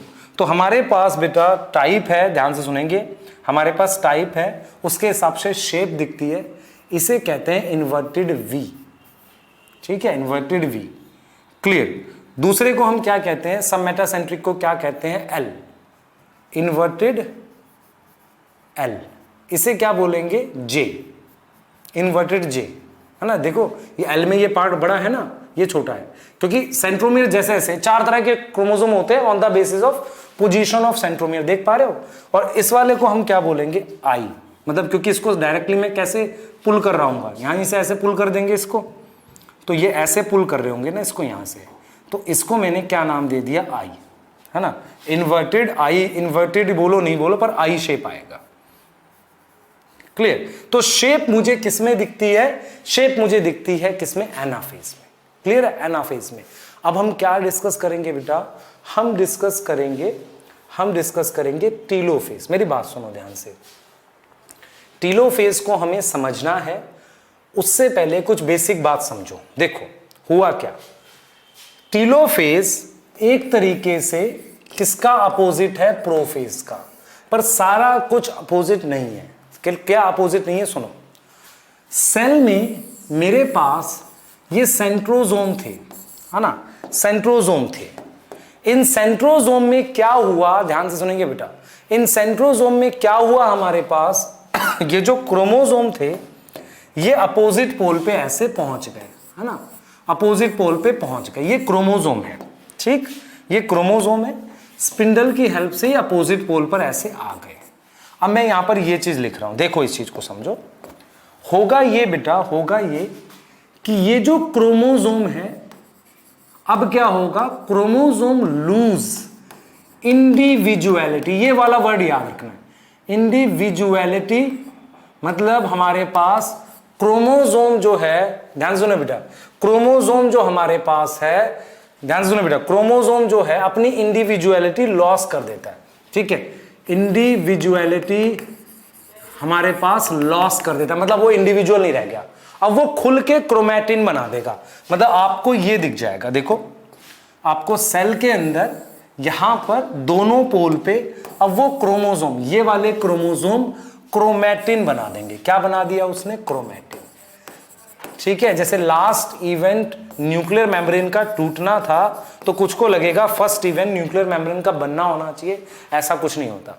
तो क्रोमैटिन रीअपीयर हो गया, तो हमने कहा क्रोमैटिन रीअपीयर हो गया। अब क्या होगा, अब हमारे पास क्या होगा बेटा, क्रोमैटिन वापसी आ गया। अब क्या करेंगे, अब हमारे पास क्या होगा बेटा, अब हमारे पास न्यूक्लियर मेम्ब्रेन फिर बनेगी, बना देते हैं। चलो ये न्यूक्लियर मेम्ब्रेन इसके आसपास आ गए, है ना, दो अलग अलग न्यूक्लियस बन गए। तो इसका मतलब मेटाफेज और एनाफेज में साइटोप्लाज्म में होते हैं, प्रोफेज टीलोफेज में न्यूक्लियस बन जाता है, ठीक है। उसके बाद देखो न्यूक्लियर मेम्ब्रेन वापसी आ गई, न्यूक्लियर मेम्ब्रेन रीअपीयर। अब क्या होगा,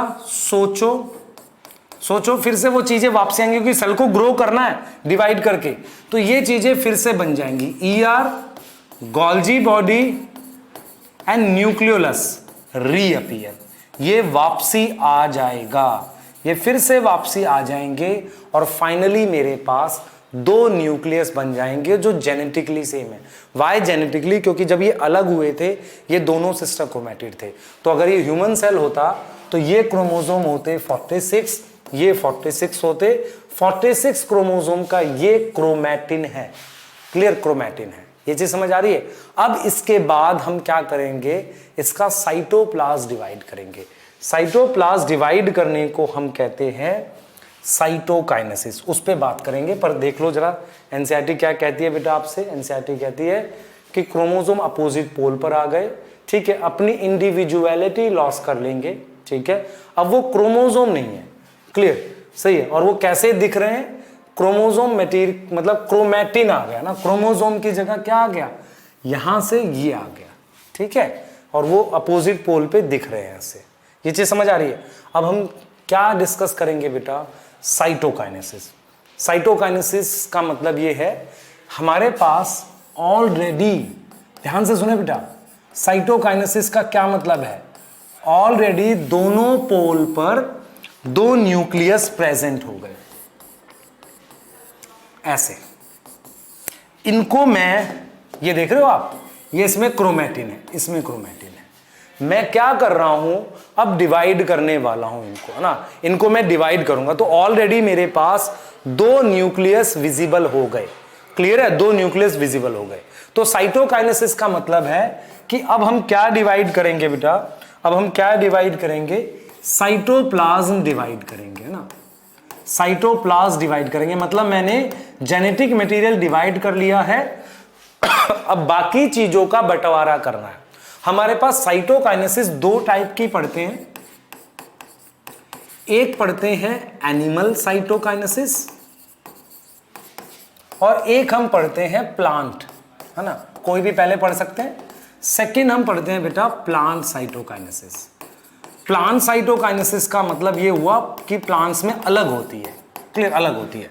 तो एक बार जरा एनिमल साइटोकाइनेसिस और प्लांट साइटोकाइनेसिस की बात कर लेते हैं, ध्यान से देखना, बहुत इंपॉर्टेंट। देखिए, मान लो ये हमारे पास प्लांट सेल है।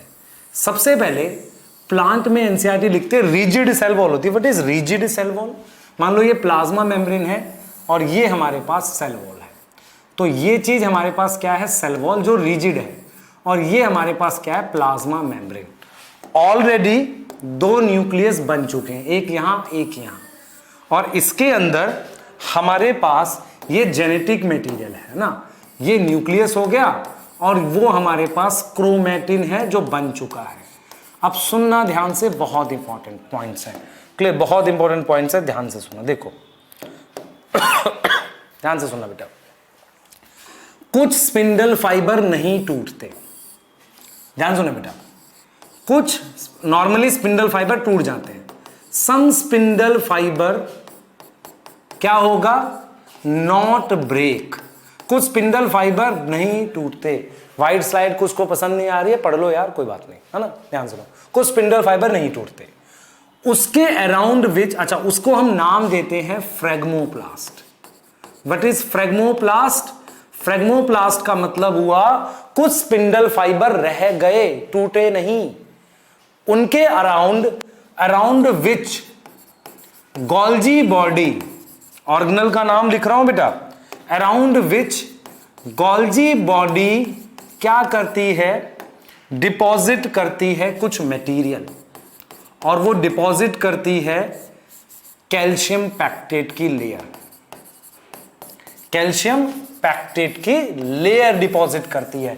और वो लेयर कैसे डिपॉजिट करेगी, ऐसे देखो, गोल्जी बॉडी अंदर से बाहर की तरफ, ध्यान से सुनेंगे बेटा, अंदर से बाहर की तरफ ऐसे कुछ केमिकल डिपॉजिट करेगी ऐसे। इस केमिकल का नाम कैल्शियम पैक्टेट है। जब ये पूरा बन जाएगा, ऐसे पूरा बन जाएगा, तो इसे सेल प्लेट कहेंगे। तो कैल्शियम पैक्टेट की लेयर, जिसको हम क्या नाम देते हैं, नोन एज सेल प्लेट, और इसी को मिडल लैमेला कहते हैं। तो आपको समझ आना चाहिए कि पहले बनेगा फ्रेगमोप्लास्ट, फिर बनेगा हमारे पास क्या, मिडल लैमेला, जो कि सेल प्लेट है। किसका बना है, कैल्शियम पैक्टेट का। और प्लांट में इनर टू आउटर हो रही है। साइटोकाइनेसिस कैसे हो रही है, साइटोकाइनेसिस हो रही है बेटा इनर टू आउटर।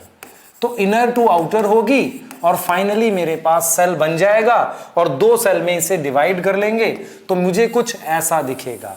ये वो सेल है जो पहले से था, इसके बाहर ये सेल वॉल, ये वो दो न्यूक्लियस जो हमने बनाए। अब मेरे पास बनी ये cell plate, this is cell plate, जिसको हम कह रहे हैं middle lamella, middle lamella cell plate. अब मैं क्या बनाऊंगा, इधर बनाऊंगा मैं सेल वॉल यहां ऐसे, दिस इज सेल वॉल। तो दूसरे नंबर पे मैं बनाऊंगा सेल वॉल। तीसरे नंबर पे मैं ये बना रहा हूं प्लाज्मा मेम्ब्रेन, ये रही दोनों तरफ ऐसे मैंने प्लाज्मा मेम्ब्रेन बना दी। तो फाइनली मेरे पास क्या बन गए, 2 सेल बन गए और साइटोकाइनेसिस इनर टू आउटर हुई है। क्लियर। कुछ जगह पर मैं ये सारी लेयर्स गायब करता हूं, उस जगह की वजह से ध्यान से सुने, उस जगह की वजह से इस सेल और इस सेल में कम्युनिकेशन बनता है। इस गैप को कहते हैं प्लाज्मोडेस्माटा। क्या बोलेंगे, प्लाज्मोडेस्माटा। समझ आ गई, उस गैप को बोलेंगे प्लाज्मोडेस्माटा। सोच लो इस बात को बेटा, ठीक है। तो आपको क्या याद रखना है कि जो प्लांट की साइटोकाइनेसिस होती है वो अलग है, इनर टू आउटर होगी, सेल प्लेट बनेगा। फिर हमारे पास आएगी एनिमल साइटोकाइनेसिस। एनिमल साइटोकाइनेसिस के लिए क्या देखो, पहले देखो ये एनिमल सेल है, पहले क्या देखो बेटा, ये एनिमल सेल है, ये हमारे पास 2 न्यूक्लियस है। अब देखना क्या होगा, सबसे पहला पॉइंट, एनिमल में हमारे पास सेल वॉल एब्सेंट होती है। सेल वॉल क्या होती है, एब्सेंट होती है, समझ लो, सेल वॉल एब्सेंट होती है। और साइटोकाइनेसिस बाहर से अंदर की तरफ होगी, मतलब बाहर से क्या होगी, अंदर की तरफ, ऐसे ऐसे अंदर की तरफ ये फोल्ड हो जाएगी प्लाज्मा मेम्ब्रेन। तो प्लाज्मा मेम्ब्रेन फोल्ड हो रही है इनवर्ड ऐसे। तो आपको सेल ऐसे अंदर की तरफ फोल्ड होता हुआ दिखेगा ऐसे, इस तरीके से, क्योंकि सेल वॉल नहीं है ना, तो नॉन रिजिड है। तो प्लाज्मा मेम्ब्रेन अंदर की तरफ फोल्ड होगी, जिसे हम कहते हैं क्लीवेज। क्लीवेज या हम बोलेंगे फरो बनेगी, फरो बन गई। फरो का मतलब होता है ऐसे अंदर की तरफ इनवेजिनेशन बनना। क्लियर। तो आपको यहां पर यह समझ आना चाहिए बेटा कि एनिमल में बाहर से अंदर की तरफ साइटोकाइनेसिस होती है और फाइनली 2 डॉटर सेल बन जाते हैं, जैसे ये न्यूक्लियस है, क्लियर, और ये प्लाज्मा में 2 डॉटर सेल बन जाएंगे। सेल वॉल नहीं है, कोई कॉमन वॉल नहीं आती, क्योंकि प्लांट के केस में ये कॉमन वॉल आएगी 2 डॉटर सेल्स के बीच में, लेकिन एनिमल के केस में कॉमन वॉल नहीं आती। ये बात सोचने की है ना, ये बात सोचने की है। तो एक डिफरेंस है। कुछ एनसीईआरटी ये भी लिखती है बेटा कि कई बार हमारे पास काफी सारे न्यूक्लियस बन जाते हैं पर साइटोकाइनेसिस नहीं हुई, तो मतलब हम लिखते हैं karyokinesis is not followed by cytokinesis. Karyokinesis के बाद क्या ना हो, साइटोकाइनेसिस ना हो, उसे हम कहते हैं सिनसाइटियम। क्या बोलेंगे, सिनसाइटियम या सिनकाइटियम मल्टी न्यूक्लिएटेड। ऐसा कोकोनट वाटर में भी होता है, मल्टी न्यूक्लिएटेड, ठीक है, क्लियर। तो मल्टी न्यूक्लिएटेड स्ट्रक्चर भी बन सकता है अगर साइटोकाइनेसिस ना हो। पर आप ध्यान रखें, नॉर्मली माइटोसिस पूरी होती है जब कैरियो और साइटो दोनों हो जाए। क्लियर, यहां तक समझ आ गई बेटा, ठीक है। हम चाह रहे हैं कि कुछ क्वेश्चंस देख लें आपके लिए, ठीक है, नीट से रिलेटेड, ठीक है। क्वेश्चन है which of the following, question visible नहीं होना चाहिए, मैं पढ़ देता हूं आपके लिए। Which of the following option give the correct sequence of events during mitosis. मैं पढ़ रहा हूं, which of the following option give correct sequence of event during mitosis, ठीक है। अब इसमें से इवेंट पूछा हुआ है, देखो एक ये वर्ड लिखा है क्रॉसिंग ओवर, ये मियोसिस में होता है, तो ये तो हट गया। कंडेंसेशन, न्यूक्लियर मेम्ब्रेन का टूटना, डिसअसेंबली, क्रॉसिंग ओवर, ये भी हट गया। अब ये 2 ऑप्शन रह गए। दोनों ऑप्शन आप देखोगे नियरली सेम है, लेकिन प्रॉब्लम कहां पर है। अब देखो, कंडेंसेशन मतलब क्रोमेटिन बन रहा है, क्रोमोसोम बन रहा है, इक्वेटर पे लग गए, सेंट्रोमियर डिवाइड हो गया, सेग्रीगेशन हो गई। सेग्रीगेशन मतलब हमारा ऐसे अलग होना, और टीलोफेज। यहां पर हम क्या नहीं लिख रहे, कंडेंसेशन, अरेंजमेंट एट इक्वेटर नहीं लिख रहे। तो अगर आप ध्यान से देखो, ये और ये ऑप्शन सेम है, पर इसमें ज्यादा डिटेल है, इसलिए आंसर सी है। ये क्वेश्चन था जिसमें बहुत लोगों को डाउट था जब इसके आंसर की हम बना रहे थे। तो आपको ध्यान रखना है ए और बी सी सेम है, पर ज्यादा डिटेल किसमें दे रखी है, सी में प्रॉपर डिटेल है, तो आप इसको कर सकते हो। देखिए कंडेंसेशन हो रही है, अरेंजमेंट इक्वेटर पर सेंट्रोमियर डिवाइड हुआ, अलग हुए टीलोफेज, ठीक है। ये देख सकते हो आप, which one of following is the best stage to observe the shape. Shape size वाली बात हम करेंगे, shape size and number of chromosome in cell, वो कौन सा आएगा हमारे पास, ध्यान से सुनो, वो आएगा शेप साइज मेटाफेज। ये रहा, देखो ये पढ़ा हमने आज, है ना, ये देख सकते हैं। ऐसे ये है हमारे पास। इस एस फेज में क्या होता है बेटा, एस फेज में अमाउंट डबल होता है, नंबर सेम रहता है, ठीक है। यहाँ पे है अमाउंट रिमेन सेम, नहीं अमाउंट ऑफ डीएनए रिड्यूस, नहीं अमाउंट ऑफ डीएनए डबल, ये हो गया, ठीक है। एस फेज में अमाउंट डबल होता है, नंबर क्या रहता है, सेम रहता है। यहां तक समझ आ रही है बात, ठीक है। नेक्स्ट हम बात कर सकते हैं, क्वेश्चन और ले लेते हैं। जैसे ये दे रखा है, जीवन में दे रखा है बेटा, how many chromosome will cell have at G one, G one में पूछा हुआ। After S the M phase में हमारे पास कितने दे रखे हैं, देखो after S and after M phase of mitotic cell respectively it has 14 chromosome. देखो हाउ मेनी क्रोमोसोम जीवन में पूछा है, कितने होंगे, क्लियर, उसमें 14 क्रोमोसोम है इंटरफेज में, तो मेरे पास कितने होंगे बेटा, आप देख लो, जीवन में भी 14 होंगे, ठीक है, जीवन में भी क्या होंगे हमारे पास 14 होंगे। उसके बाद हमारे पास एम फेज और क्या लिखा है हमारे पास, एस फेज 14 आएगा बेटा। क्रोमोसोम नंबर चेंज नहीं होता, वो सब में 14 आ जाएगा, तीनों में क्या आ जाएगा हमारे पास 14, नंबर चेंज नहीं होता, ठीक है। ER न्यूक्लियस, ये डिसअपियर कब होते हैं बेटा, हम लोग लिखते हैं late prophase, clear, late prophase या प्रोफेज आप मार्क कर सकते हैं। तो हमने माइटोसिस कंप्लीट कर लिया है, ठीक है, और आपको मैक्सिमम चीजें आपको समझा दी गई है। क्वेश्चंस आप देख सकते हो नियरली वहीं से आते हैं जहां से पढ़ाया जाता है, क्लियर, थैंक यू। पढ़ाई करते रहें, ऑल द वेरी बेस्ट।